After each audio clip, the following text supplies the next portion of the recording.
We are back on Morning Line. Thanks for joining us talking politics this morning with Professor John Weil from MTSU. A lot going on right now. We're on the Plus. We're also streaming live on Facebook at News Channel 5 if you'd like to join us. Any comments or questions on that as we went to the break. We were talking about the mail-in ballots and the question, in your mind, I mean, as with most presidential elections, we expect a really, really big turnout. That happens every time. Do we have any sense right now of how large a turnout this election may be compared to last one, and what role the pandemic may play in that? I don't know that we do. I know, when you think about the dynamics of why did Biden choose Kamala Harris as opposed to, an Amy Klobuchar or Elizabeth Warren or someone else, one consideration is certainly the African-American vote. It was, for obvious reasons, it was up during the election of Barack Obama, and it fell down, particularly for the Democrats in the last election. And I think one of the reasons that she has been chosen is, to get more enthusiasm and to get more turnout among that particular group. Okay, so, and that makes sense to me. I mean, they had to do an awful lot of vetting, as any candidate does in choosing their vice presidential candidate to go with them, correct? And there were other qualified folks as well. But there's no question the fact that she could appeal to a certain segment of the voting public is something that, really helped her out, don't you think? She's also fairly feisty. And, I think, looking back over the last couple nights of the convention, in my mind, the two most interesting and probably effective speeches were the one by Michelle Obama, which was, very, very sort of almost attack dog mode, and then the much softer, but I think also very effective presentation last night by Jill Biden. And I think particularly, the fact that she's speaking as a teacher, who's had to confront some of the issues related to coronavirus, and also was able to relate, what you're seeing is an attempt, and it seems genuine, to portray Biden. It's a little like the election of which one would it be? Right, 1980, where you had Nixon, of course, then you could have, or 76, I guess it is. Basically, you're coming out of the Nixon years, and although Ford has been president for a little bit, you get somebody who says, "I'm not going to lie to you again," Jimmy Carter. And you a lot of what you're seeing here, some of it is policy, but a lot of it is trying to draw a distinction between someone who seems, very aggressive, very, putting other people down, and someone who comes across more as, here's a man of sorrows. Might be too hard a comparison here, but here's a man who's been through grief, kept his family together, and is an all-around decent guy. I'm looking on Facebook, and we should answer this for them. Some folks are saying, the president made the request for an absentee ballot as opposed to a mail-in ballot. Do you want to talk a little bit about the differences there, if you perceive that to be a significant difference? Well, that's fair. I'm glad somebody corrected me on that. An absentee ballot is, a mail-in ballot is by someone who, is living at home, plans to be there on the voting day, but is, either wants to get it in early or is fearful of COVID or whatever. Whereas your absentee ballot, and actually the first ballot that I ever cast, I was in college at the time, and I got a ballot because I wasn't going to be home at the time at the day of the election. So Trump's official home, I guess the home that he claims, the state that he claims now, is Florida. He'll presumably be in Washington, D.C. at the day of the election. So there is a bit of a difference, but not much. I mean, both of them are ballots that you're going to be sending through the mail. So that was a distinction I was trying to make. No, I understand. And I understood that as well. And some are bringing that up. So some are saying, well, there is a difference. Yes, there is a difference in terms of what and why you choose to pursue that type of ballot. But if the issue here that some people are debating is whether or not there's fraud involved with it being mailed, it's the same thing. So it's kind of a moot point, right? I mean, it's a head scratcher for me. But I'm glad we clarified that. And, I like getting it right. yeah, exactly. We should get that right. And the people who messaged that is correct. It's just if there's an issue with the mail, there's going to be an issue with the mail, whether it's a mail-in ballot or an absentee ballot, because they're all going by mail. All right, let's go and take a phone call or two. We'll go to Joe. Joe, good morning. Hi, Joe. Good morning, Nick. Hey, what's on your mind? Just a couple thoughts with the professor there. If he could name me one thing that Trump's done since he's been in office. And the second thing is, I see where in China where this supposedly started, and they've got millions of people. They started working on this right away and got it under control. And while our president sat up there on his duff and let it run and run and run, and telling us a bunch of fables about this, that, and the other.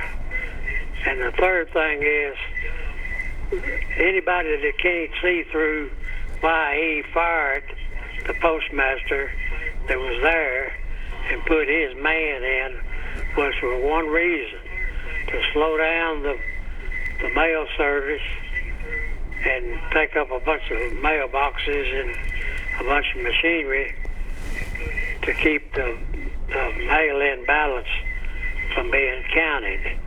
Well, all right. Now, the president has said that the reason they were taking these steps is because the post office is losing money and they want to get it back running efficiently and making money. Now, Joe and others will say, okay, the thinking here is that the president wants to suppress the mail-in. Well, maybe you can talk to this if this is the case. If you believe what some of the folks and the Democrats are saying, is that they're saying the president feels that the more mail-in ballots or the people who vote for mail or by mail are going to be less likely to vote for him. Is that the thinking as to why he would want to suppress the mail-in ballots if that were the case?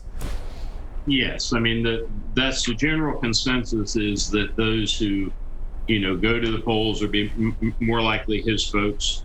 Republicans, Democrats more likely to cast their ballots through the mail.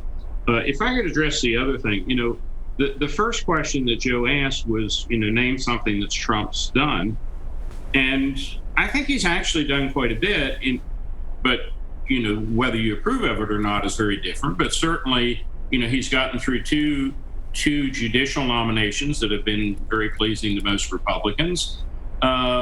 He's been at least trying to build a wall. Again, you can argue whether that's good or bad.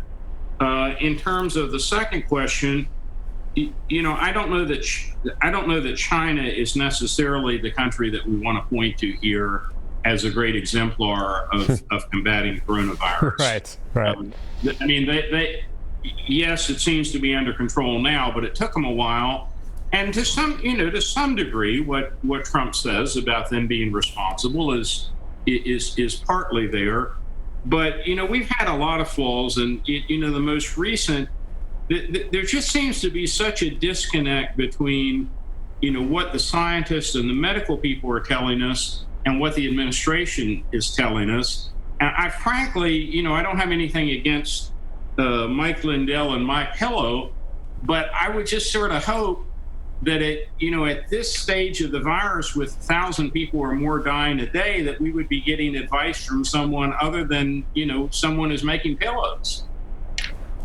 Yeah, and we've seen some of that. Well, and that's where you wonder. I mean, as it stands right now, we've talked a lot in the past about how voters go to the poll and decide who to go with. And oftentimes in the past, it's been their pocketbook. And that's understandable. Are you doing better now than you were 4 years ago? Now, this pandemic that came along, it's not this president's fault that this pandemic came along. Now, you can argue, though, whether his response to it was up to snuff. And I'm wondering if you think that is going to be the most important issue for him, at the polling place for most Americans, basing whether or not they feel he's done a good enough job in dealing with the pandemic, or whether or not Joe Biden will do a better job.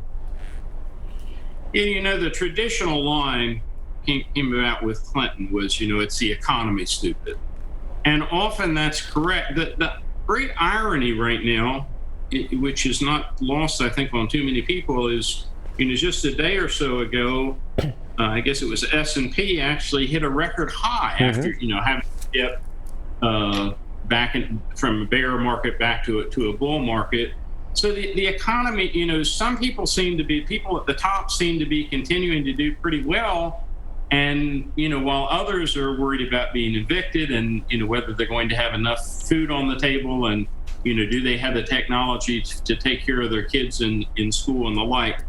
So, it may be an issue. It looked like last night, one of the things that the Democrats were really trying to stress was indirectly, the theme last night was leadership, but I think the real theme was character.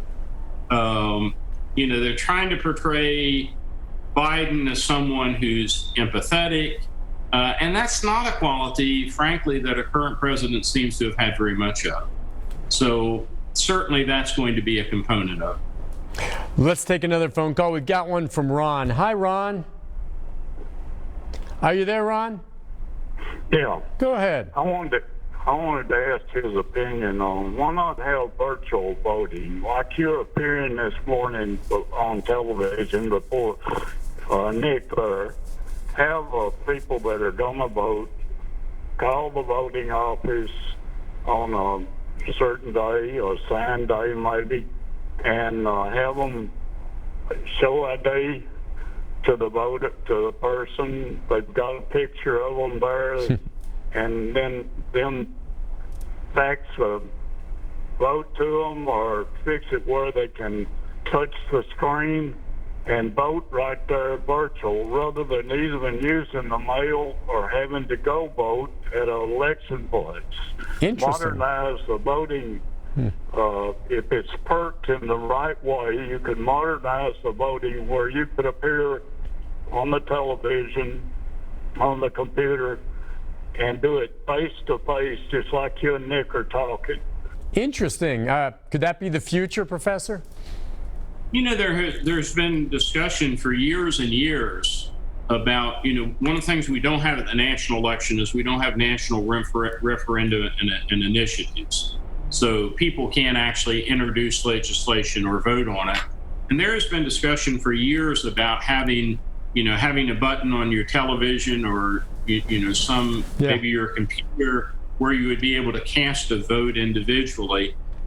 I think the biggest problem with doing something like that right now is some of the problem that you're seeing in the schools, which is not everyone has equal access to technology. And particularly, I guess I'm getting to the age where I can probably say it, when you're talking about senior citizens, they might be less likely or, a little bit more intimidated by a process like this than younger people who, seem to be using the media all the time. But, the other thing is it would take significantly longer. You'd have to have a lot more poll workers, probably, that, you'd have to schedule people. You might end up waiting in a queue of an hour or two on your computer before you could actually get in. But, technology is advancing, and it wouldn't surprise me if eventually we did go to something similar to that. Yeah, I agree with that. And as we're talking about voting, be it the mail-in ballots, the absentee ballots, however you're going to do it, a lot of us are going to go vote in person. That's what I'm going to do. And part of that is not just the day of the election, but there will be early voting. And that's one way to get out there and get it done ahead of time, so you don't have to worry about maybe getting busy on election day and avoiding some of the crowds if you go at a good time during early voting. But we got to take a break, Professor. When we come back, among other things, we're going to take more phone calls and more of the comments on Facebook as well, but also want to ask you about the debates. All right, there were maybe 3 potentially being planned. 2 of them seem to be on the back burner, on hold, or not even happening now. One still perhaps there, and by the way, that's scheduled for over at Belmont. How about that? Are we going to have the president and Joe Biden here, and how would that run? We'll get into that with our guest right after this. Stay with us. This is a storm.